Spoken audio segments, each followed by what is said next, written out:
inside my own world of make-believe. Kids screaming in the cradles, profanities. I see the world through eyes covered in ink and bleach. Cross out the ones who heard my cries and watched me weep.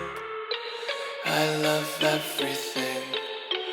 Fire spreading all around my room. My world's so bright, it's hard to breathe, but that's alright. Hush.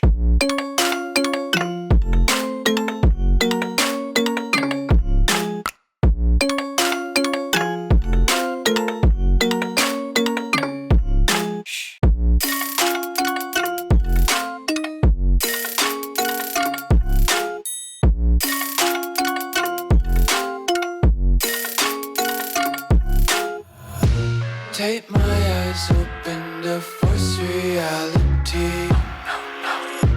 Why can't you just let me eat my weight in glee? I live inside my own world of make-believe. Kids screaming in their cradles, profanities.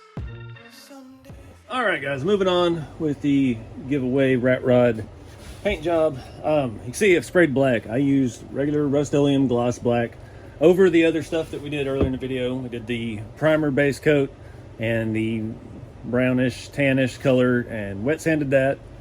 Now we've got this. I've sprayed it very lightly. You can still see some of the red showing through there, a couple spots here and there. I'm just starting to get a feel for it. This one I've got mainly 800. I've got some 1,000. I'm running out of 1,000 grit. But we're going to go very lightly on this. We want to get it just smooth. That's what we're after here. These markings from the inner structure of the body will start showing through. It's going to look really cool. We just got to play with it and bring through however much we need. If we don't like it, we can just get it real smooth and put another coat on it and do it again. Bedsides are a little tricky to sand because of the pattern in them. And again, another light coat. You can still see some of the red showing through. That's what we want. I'm going to start with the little stuff, get these cross members out of the way, and get that stuff knocked out, because those are pretty easy. You're not going to see them, but it's going to be nice that they're going to match the body as well.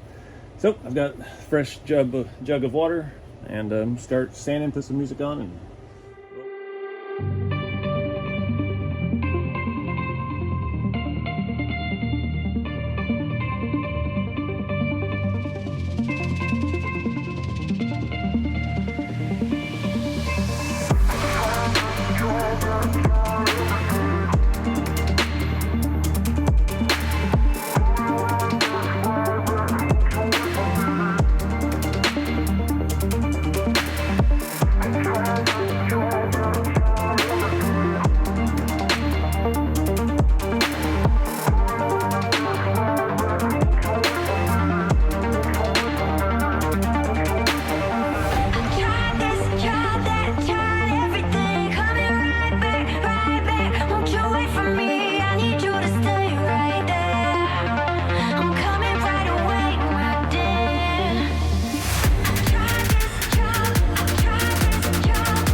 all right, guys, this is coming out fantastic. I'm jealous. I gotta give this thing away, but so I've got everything wet sanded down, looking good. The key to this, you want to leave a little bit of that texture. You can see we could take this down and keep adding layers and get this smooth as glass, but I want to keep that texture, because that's what metal does. When it rusts, it gets pitted, and this area on these prints really looks like rusty metal. So you see a little bit of the tan coming through, got a little bit of red, a couple spots here and there, just coming out fantastic. The grill, that's the main two components. You want the grill to look realistic. You can see, using a gloss paint, you can see some areas we couldn't get. Sanding is tricky. We got a little texture in these areas here. It's going to look fantastic. The bedsides are probably the trickiest piece to sand, just because all these lines. trying to make them look as real as possible. We even got down in some areas to the gray from the print itself. And the plastic itself too, that I do the stuff in, it comes with a gray finish, but it is actually black on the inside. So it, yeah, if you get even lower, then you've got black coming back out. So depending on what color you're doing, it can really add a nice base. Did all the cross members and stuff a little bit.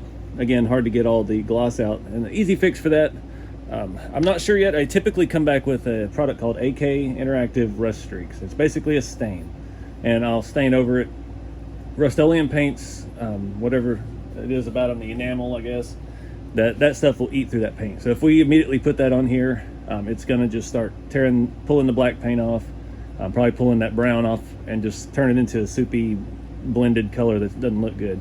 So what I do is I hit it with a matte clear paint that I've found is kind of neutral. It works with the enamel, it works with the other stuff, and it doesn't get in the way, and it really adds a lot of depth, and it'll make these color layers kind of pull away and seem deeper than it is. It's like just to putting a nice clear coat on a really good paint job with maybe some like airbrushing, adds that depth to it. We may not do the rust streaks over it. We just got to see how it looks. There's other options as well. We could do like a black wash and things like that. We don't really have a whole lot of detail to get down in, especially being black. You're not going to see, like, the door gaps are so faint. So that may not be the answer, but we just got to see and play it by ear. This is the stuff I use. VHT flame proof. It's high temp. It's for brake calipers and engine parts and things like that. Expensive can, get it at the auto parts store. After you wet sand, I spent a little bit of time scrubbing the parts, trying to get all that loose paint, wet paint that's caught up in the cracks and stuff, get all that off. You can see it's kind of, the dull spots are really dull, very, very satin. This will just go over that and completely blend it all out even. So, but yeah, you got to make sure it's real good and clean before you spray your clear on it. I wiped them down real good, scrubbed in all the little nooks and crannies, and let it set outside in the heat and the sun to fully evaporate any water that was still hiding in it. There's still a little bit of water in the grill. It is what it is. It's not gonna hurt nothing. We're not trying to paint the grill, the radiator in there. We're just trying to paint the outside, and that'll be good to stay mostly black anyway. Those radiators are typically black. So I'm gonna go ahead and start spraying some clear. This stuff dries super quick, and it is very forgiving. So I usually put a pretty medium heavy-ish coat on it. This went to flip sides and stuff, so yeah, it'll take a little bit of time. All right, guys. So a couple days have passed. This stuff is all good and dry. I'm happy with it. This is probably one of my best paint jobs yet. It's less aggressive than I normally do. You can see some of the texture in areas like around the window, up here. Just a nice mix of colors. You can see that tan, that mocha color in there mixed in with the rust. A little bit up there. I'm pretty jazzed about this. Never fails. When I go to give one away, I fall in love with it. Grill came out phenomenal. We got a little bit of grays. We got a little bit of texture. We got mocha, rust, a little bit of black even from the inner plastic where I got sanded down through too far. Inside looks good. We've got our radiator good and black, and it's still good and black on the outside, so it doesn't stand out too much. I'm digging it. The bedsides are the hardest thing to paint. There's just sand because it's just all these little tight areas. But I mean, if you see flat bedsides laying out in the field, they have that texture. It just looks like it's rotted. It's got some pitting in it. So pretty happy with that. Did the insides of them as well, just to, you know, you'll be able to see it in the bed. Outside looks pretty good. Yeah, I'm really happy with this. Cross members and everything, they're just subtle. It's just, you know, if you look in there, you'll see a nice little matching piece. And on the back of the frame, same story. Even a little bit of like pitting and stuff underneath that one. So I'm digging it. Got that out of the way. I did hit it with that matte clear coat at the end, and sealed everything up real good.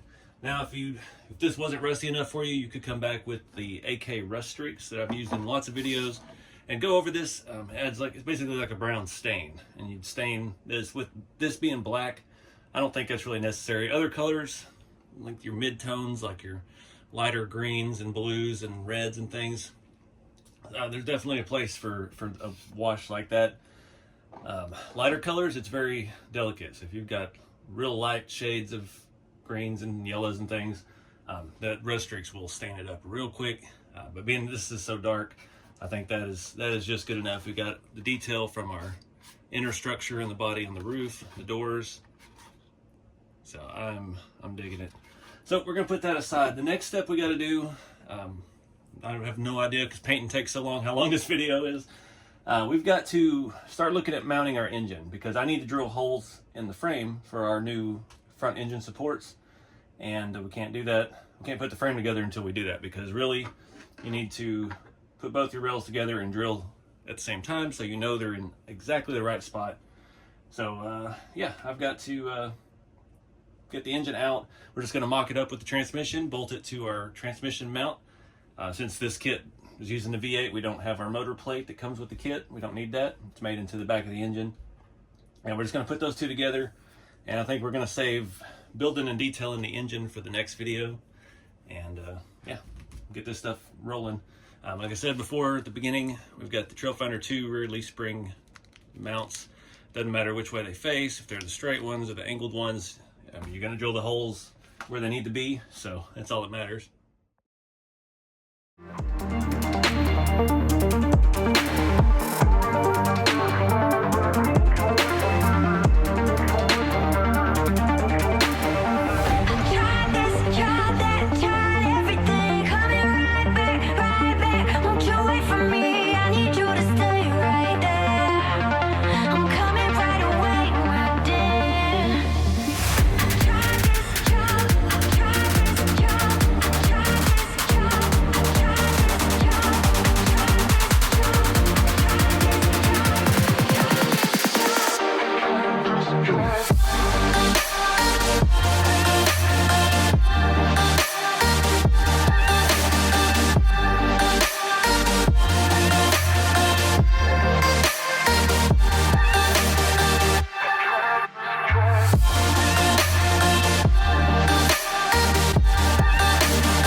Guys, been fighting this for a little bit. I don't know why my holes didn't drill very well for the motor mounts, but I finally got it working, got them even side to side. I've got a lot of odd mix of hardware here, but we are going to come back and do scale hardware. I'm run out of some of the M3 stuff I need for like up here. I use some RC4 drive specific. It's got a smaller head, very scale bolt on the cross member. That's staying in. Got scale bolts here that are staying in. Everything else that's not, we're still just using regular hardware until we get closer to the process. But so one thing with mounting the RC4 job motor in here, see, I don't have any spacers. I usually put some spacers behind this and it pulls the rods out. That creates basically triangulation in the front radius arm, and that's what keeps the front end from shifting side to side. So with these screws for the motor mount, we're going to have to keep button head screws in those. And it is what it is. Not a big deal. I would like to put a scale bolt in that one, but I don't know. That's oversized. That's like an M5 hole. So I used a conical washer in there backwards, and it centered itself. So the motor mount and everything's good. We're about to have to take the motor back out anyway, but we are going to have to run some 3mm spacers in here. Usually I only do 2. I was looking at my other one up here that has the RC4 drive V8. I use 3s in it. Keeps it tracked nice and straight. These mounts were different than the ones on that. Those were straight up and down. These are the ones that move the leaf spring angle a little bit. So yeah, it's kind of cool. They kind of look like they're leaning back. Went ahead and threw most of the rear suspension in. We got a little fine tuning to do as far as the 4-link goes. Obviously with the 4-link, you want to keep your arms parallel, even though your top ones are triangulated and your back ones are pretty straight. So I've raised those up a little higher than I'd like to go down 1 hole, but we are going to need to add a little length in there to get our pinion angle set right. If you can see that, yeah, it's angled down just a little bit too much. I mean, honestly, it wouldn't hurt anything. This is just an RC car, but try to keep it as real as possible. Yeah, through a 60mm rod down here, adds rigidity in the frame. It does look like we'll only be using one of the rear cross members. I don't really have a good spot for this one.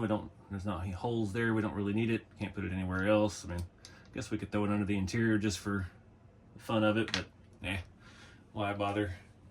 We still have to come back and install the bed mounts, which will mount off of some of the holes that we've used here, so we'll have to play with that. These are adjustable as well. We see we've got a bunch of other holes inside. Only 2 are drilled out because that's where things usually line up and work at. And you can shift this back, forward, reverse, however you like. But I think I'm gonna wrap it up. We still like the front end's just tentative. I wanted to get it as a roller for right now, just so we could put the body on it and see how it's looking.